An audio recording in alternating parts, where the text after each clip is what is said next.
to get away from that microphone. The the birth of Moses and how he was saved. Now, Moses towers over pretty much everybody else in the Bible when it comes to references to the number of times he's mentioned. He is mentioned 261 times in Exodus alone. Isn't that amazing? 80 in Leviticus, 216 times in Numbers, 35 in Deuteronomy, 50 in Joshua, 47 in the other historical books, and then in the Gospels, 37 times. I mean, he is mentioned over and over. And of course, the reason is he's such a great example. Yeah, he made mistakes, even committed murder.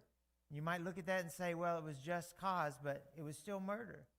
And yet Moses, again, like David and others, Moses is seen by God for his heart and what he can do, not by the mistakes he made in his life. Today, parents, this lesson is a lot about you and how you bring up your children. As we look at this, now we go back a little bit, and Joseph had saved the land and risen up in the ranks in the court of Pharaoh.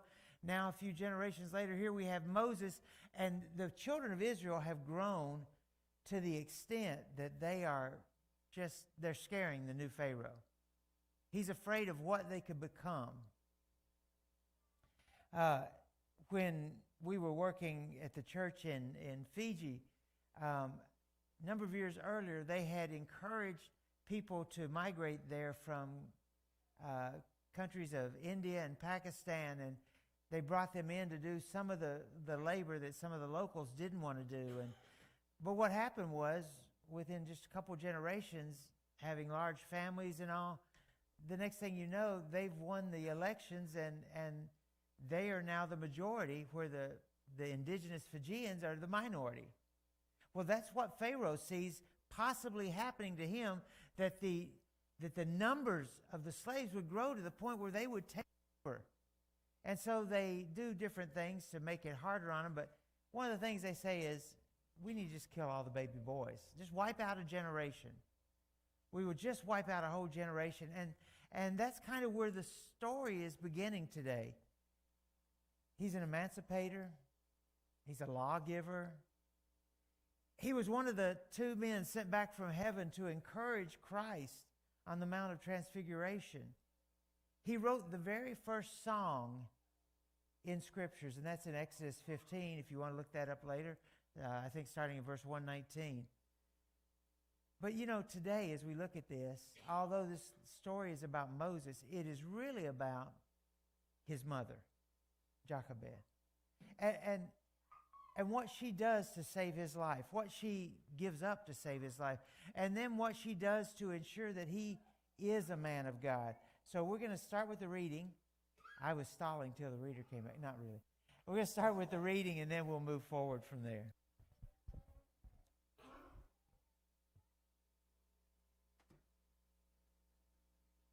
The reading this morning is from Exodus 2, 1 through 10.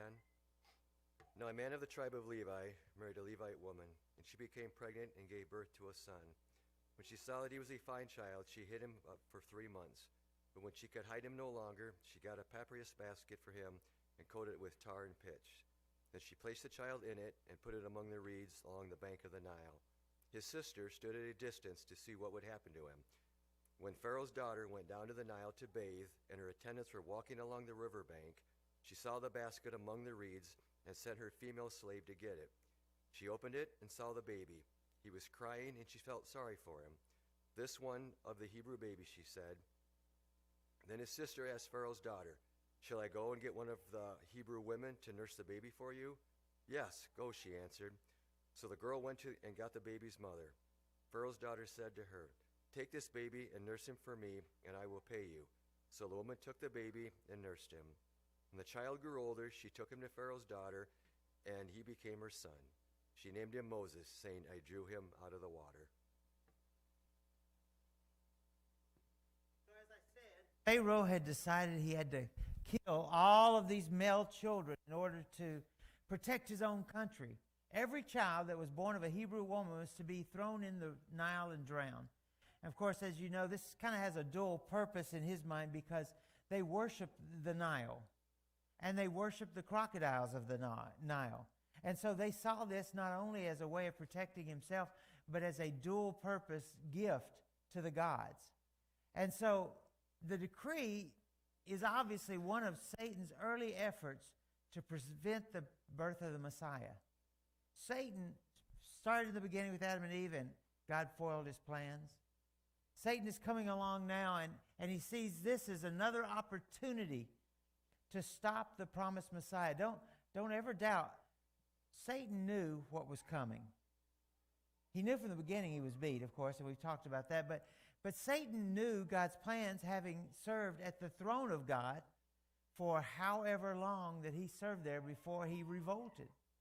And so Satan is trying this, and he's thinking, this is a way, if I attack God's people, then the Messiah can't come because I'm going to destroy him.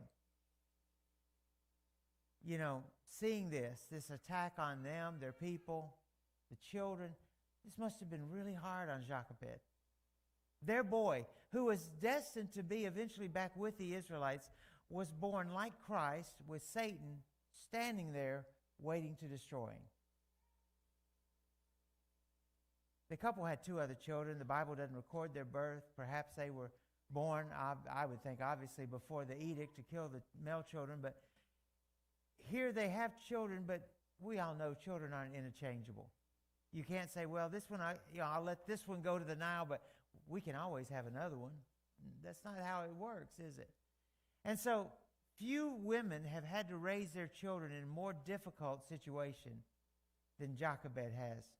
The fact that Moses, Miriam, Aaron all came from a slave hut along the Nile says so much about this mother's influence. Now listen again.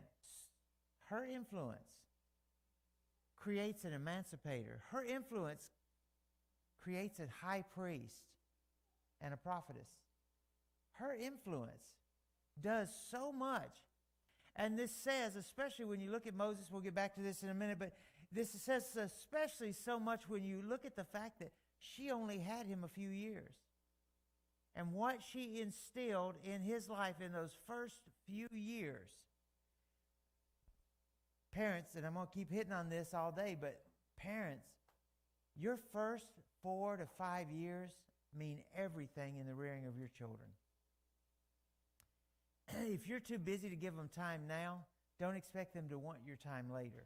If you're too busy to teach them lessons of morality, lessons of being a good person, lessons of being a godly person, if you don't instill them now, you never will. So take our advantages, take our opportunities now while we can.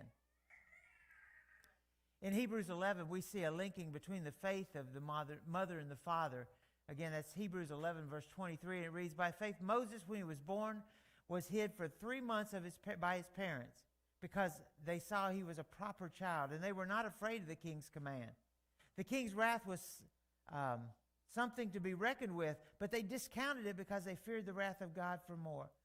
They made up their minds not to murder their child. They made up their minds not to let him be murdered in cold blood, rather, and not to give in to the tyrannical dealings of this Pharaoh. They weren't going to give in. Excuse me. If we look in the world around us today, some of the many social problems we're having in this world today is because there are not enough people willing to stand up and say, that is wrong. I'm not talking about violent protests. I'm not talking about destructive protests. I'm talking about good people with good morals standing up and saying, this is wrong and it needs to change. Many of you know the actor. I was just reading this again this morning. The actor Kirk Cameron, he's written a book that proclaims God and who God is, and the fact that towards the end of it, he has this, I don't remember what it is. He has an elephant that is being told he's really a bird. And the elephant keeps saying, but I can't be a bird, I'm an elephant. And he asks the children at these public readings he's doing, so is he an elephant or is he a bird? And the children all yell, elephant, because they understand we are what God made us to be. And yet at his last reading in Arkansas, of all places, which I say that just because Arkansas is the Bible Belt, groups of men dressed as women came in to protest and block the crowd, these children, from being able to see him, and use language totally inappropriate in front of children, whether you're godly or not, and disrupted and everything. And he just kept right on going and ignored them. But see, that's a case of a man standing up and saying, this is not what God wants. No matter what the crowd. He's being banned from libraries all over the country. I've got one right there, but thank you. Here, no, fine, I'll take it. Get here. This is an ongoing problem. I'm seeing a specialist on Tuesday or Thursday or something to get this thing fixed, but oh well. Anyway, now he interrupted me. I got no clue where I was. Who are we even talking about? No. So the hour, Jochebed, this mother of Moses, the hour coming for these slaves to be emancipated, but you don't just stand up one day and say, not only do I disagree with the world, not only do I disagree, you need to have some background that gives you the backbone to be able to stand up and say, I don't believe this. I don't agree with this. The prophecy given to Abraham and about 4 centuries early is about to be fulfilled, and that's Moses' part in this. But it all goes back to a mother's training, a mother's love. This nation that Satan wants to stamp out of existence is about to rise up. Side point number 2, not just for parents but for all of us, man cannot stop God. They can make life hard for God's people, but they can't stop God. And so if you always operate on the assumption that God's will be done, I will do my best to be a part of it, you can't go wrong. You might not be as successful as Moses, but you might be the one that lays that first brick of understanding on which justice can be built. Maybe you're the one that starts a movement within our schools to say, we're not going to give in to these things. And by the way, and I have turned it down about 3 different times, the opportunity to run for office, because I don't think it's totally appropriate as a minister to do that. But I do think you as Christians need to stand up and take your role in politics, in especially local politics. We can't change the world. We can change our town. And we can get people to see that there are different viewpoints than just that of politicians, or the fact that Christians still outnumber non-Christians in the world. So why are we running and hiding from 3% of the population? But don't get me off on that one. I do it myself. So anyway, so long before the birth of Jesus, and he's being born in a slave hut. Jesus was born in a manger. He's born in a slave hut along the river Nile, and it is his turn to step up and to do. So for 3 months they hide this baby, and they keep him at home. And I think it's funny that the scripture repeats something that every mother ever has. Isn't my child beautiful? And every father out there, we all go, not so much yet. He'll be all right in a day or two, but no. But I'm going to tell Stacy hers is the most beautiful baby ever. One thing a year. Anyway, they save him, they shield him from all these evil things that are happening around him, but they're running out of time. This baby's getting too big, too old. And they can't continue to do this. So they're going to show the most love and they have at their hands. Another side point here, Satan hates our children. Satan hates our children. And he will do anything. So we need to make it, parents, we need to make it our job, our duty, life's mission to protect our children to the very best we can. I think if I ask, and most of you would say the same thing. For any one of these small children, you would give your life to protect them. If something happened, if someone came in, we would shield the children. Well, why are we not shielding them from the world? We'll shield them from a bullet. Shield them from the world. I mean, think of all the violence. Think of all the immorality. Think of the perversion that is coming over today's TV shows, things that we growing up never could have seen on TV. The standards didn't allow it. Things that you had to go to one of those dirty little movie theaters in a city if you wanted to see is now commonplace on broadcast TV.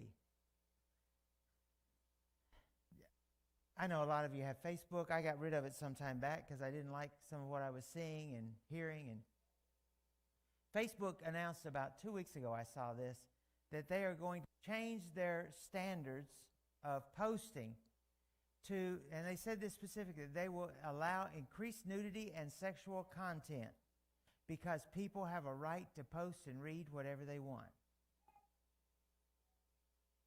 Seriously? Anyway, are we hiding our children from these influences like this? Are we? I even caught myself last night watching, I was going to watch a new series to see if it was any good. And all of a sudden I'm realizing how much they were cursing. I told Allison, I said, I think we've passed our limit of what we're going to allow. And she said you should have done it a while earlier. But even we get so that those words are so commonplace around us that we think about them. But I promise you, your brain hears and absorbs those words. If we didn't hear those things and absorb them, would a person with Alzheimer's, like my own dad, ever use the language they use when their mind filters go? No. They wouldn't, because they wouldn't be there.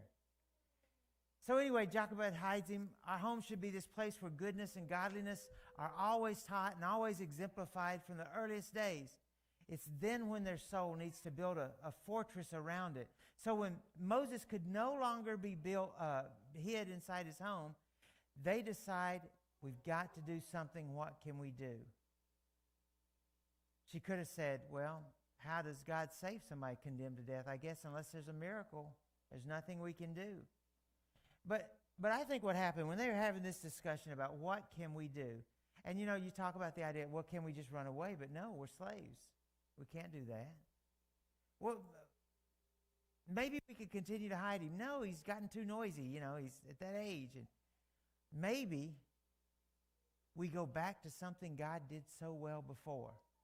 Well, what's that? Let's build an ark. A little one. Won't take 100 years. We'll just build a little one. But let's build it like the ark. We'll cover it with pitch and we'll put it in. That's how God saved our people before. And so that's what they do now. They build this ark and they cover it inside and out. And when they go take it to the river and put it in, it floats. And so they push it, or the sister pushes it into the bulrushes, the big reeds there. Now, I doubt this mother knew that this is where the Queen of the Nile is taking her baths every now and then. I doubt that the sister knew this, because you wouldn't put him in the hands of Pharaoh, would you? But God knew, and God had a plan. So they put him in the ark. They put the ark in the water where all these other babies were being killed, and he's floating. And they said, we can't save people, but God can. God can handle this. And so let's give God the honor for this. There's 3 arks being mentioned that are mentioned in the Bible. Okay, the first one is whose? Noah's ark. The second one is Moses' ark. The third one is, the Ark of the Covenant. All 3 of these save God's people from flood, from death, and the ark. They saved us from immorality. They made us God's people from back in Judaism and moving forward. God used these arks to save us from what was coming. And so Christian parents must commit their children to the saving power of Christ. Your home becomes that ark. He alone can surround them with the adequate protection they need once they have to venture out. But it takes your teaching, your standards, your reasoning on what's right and wrong to get this done. So the so-called consequences that have ever happened in the Bible, this is one of the greatest. Moses sitting there floating along in his basket, starting to cry. The princess comes to take her bath. She hears him or sees the ark. She goes, has him open it so she can see what's in it. And here is this baby crying. I got to tell you, That baby cried because God made him cry. He didn't pinch him, I guess, but because what woman can turn her back on a crying baby? You know, you just don't have it in. We can. Hey, your kid's dirty. Change him. You know, we can do it in a heartbeat, but women, you just don't have it in you. You can't do it. And neither can this woman. She sees this child and falls in love instantly with him. I don't know what it was, but he drew her in. These tears that trickled down his face melted Pharaoh's daughter's heart. And then, after she says, here's this Hebrew child, it's obvious, let's throw him back in the river, it's what we should do, but we won't, and I'll take him home and raise him as my own son. And there we have his sister, who has the bravery to run out and say, can I help you with this child? Can I fix this for you? So Miriam does this to him. In fact, she says, you know, let me go get someone to wet nurse him. You know, like wise, we need to commit our children to Christ. God expects you to take all the prudent means necessary to shield them. God will not bless you if you're careless with your children. God will not bless you if you allow them to go any direction that they want to go. It is extremely important when children are little that they hear a 2-letter word. No. They don't get everything they want because they ask. And yeah, call me old-fashioned, but yes, I believe a swat on the bottom is still a very effective tool in reinforcing the no when it's ignored. I was hard-headed. I've said it before. I took a lot of reinforcing. But I probably wouldn't be up here if I hadn't been reinforced. For those of you who served in the military, there's a whole lot of temptation to do things you shouldn't and go places you shouldn't go. So I put this on my own mother and father's teaching, that I didn't do that. I had an opportunity, and a lot of you know I used to play music and sing some bands and all, and I had an opportunity. I had filled in for someone in Nashville during a recording session, and I actually did a couple stage shows with Ronnie Millsap when their bass player was so sick, and he was out for a little bit, and I covered for him. And after that, I got some invitations to play regularly. And I remember my mom saying, because I was still only 17, she said, until you're old enough to do it legally without me, a Christian man does not need to be sitting in honky-tonks and bars playing music. Nothing good will come of it. She was right. She was right. So as soon as Miriam sees what's happening, she goes up and she says, my lady, do you need someone to nurse the child? Clearly she does. She's not had a baby. She can't do it. So let me get someone, and she runs to get the mother. You know, fetch a Hebrew slave, the queen says. Fetch a Hebrew slave to nurse this child for me. Tell her I will pay. Well, now we got a bonus involved, right? I get to raise my child, and I get paid to do it. God always rewards his people for doing right things, for standing up for him. God always, listen to me, God always rewards his people for doing right things. So we talk about justice and we talk about morality. You stand up for what's right. I don't care if someone of the world kills you for it. You stand up for what's right because God has a reward. You stand up for what's right. So, the next thing we see out of Jochebed is she now knows I have a limited amount of time. Now, don't think in American standards. In fact, we're actually, us in Europe are two of the areas that do this the least, but most children around the world are not weaned until 4 or 5 years old. I know we don't see it that way, but they do. But so she knows, as long as I'm nursing him up for these first 4 or 5 years, I can teach this child. Does that show you how important the teaching of those first few years is? I have a short time, I'm going to do it. She takes full advantage of this. She wants to drill into him the history of his people. She wants to teach him pride in who he is as a Hebrew. She wants to teach him about God. And if you don't believe me, look through the book of Genesis and read the stories that Moses put on paper. Later, Moses, of his own experience, is going to write the Pentateuch, the first 5 books of the Bible: Genesis, Exodus, Leviticus, Numbers, Deuteronomy. In Genesis, he's going to record the truths, not fairy tales, the truths of what God has done so far with his people. The truth of the Garden of Eden and creation of all things. The truth about Noah's flood. The truth about all of these things coming along. And so as he sees them and as they're amplified and modified, he's going to be able to use them. Now, I'm going to take away one excuse from you. You think, I can't teach all that to my children? Most of the young people who've been in any of my classes knows by the age of 12, every Jewish boy can quote word for word the Pentateuch, the first 5 books of the Bible. You can teach these things to your children. We just don't want to all the time. We just don't always make time to do it. So in Genesis, he's confirming that God's word is real and what God's word has done. I mean, you can just see Jochebed now saying, I don't have a lot of time, but God help me. I'm going to put you into the head of this child. She taught him all these truths. And then she teaches him why his people are enslaved. She teaches him about Joseph and what he did and why now that they're making brick and not living freely. I mean, they were the Hebrews? They were the heroes, those Hebrews, for a time. Now we're slaves. Why? Tell me. So she explains that Joseph had been a slave and he rose above it. You're a slave now, but you're going to rise above it. And especially since he's going into the courts of the Pharaoh, how much more important is that going to be in time? It's believed that his stepbrother is going to become the Pharaoh that they leave under. It gets a little confusing when you look at the history of the Pharaohs and their names, because not a lot of difference in a lot of the names. But it's believed his own stepbrother is going to do this to him.